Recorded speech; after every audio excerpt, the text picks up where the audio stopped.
ये केवल एक सुंदर विचार नहीं बल्कि जीवन का अटल सत्य है। मनुष्य के द्वारा किए गए प्रत्येक कर्म का प्रभाव अवश्य पड़ता है। यदि हम किसी बिना स्वार्थ के किसी की सहायता करते हैं, किसी के चेहरे पर मुस्कान लाते हैं, किसी दुखी का सहारा बनते हैं या किसी ज़रूरतमंद की मदद करते हैं, तो उसका प्रतिफल किसी न किसी रूप में अवश्य होता है। कभी वही अच्छा कर्म कठिन समय में किसी अनजान व्यक्ति की सहायता के रूप में लौटता है, कभी किसी बड़े अवसर के रूप में हमारे जीवन का मार्ग खोल देता है, कभी ईश्वर की कृपा बड़ों का आशीर्वाद के रूप में जीवन को सुख, शांति और सफलता से भर देता है। जीवन में हमेशा याद रखें, अच्छाई का फल तुरंत मिले आवश्यक नहीं है, कई बार समय लगता है। प्रकृति और ईश्वर कभी भी अच्छे कर्मों का हिसाब नहीं भूलते।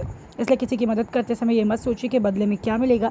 बस विश्वास रखिए कि आपका हर नेक कार्य आपके भविष्य की सबसे बड़ी पूंजी है। जो व्यक्ति दूसरों के जीवन में प्रकाश फैलाता है, उसके जीवन में भी ईश्वर किसी न किसी रूप में उजाला अवश्य करते हैं। आज किया गया एक छोटा सा सत्कर्म कल आपके जीवन का सबसे बड़ा आशीर्वाद बन सकता है। इसलिए सदैव सत्य, सेवा, विनम्रता और मानवता के मार्ग पर चलें, क्योंकि कर्म ही हमारे सबसे बड़ी पहचान और वही हमारे भविष्य का निर्माण करते हैं।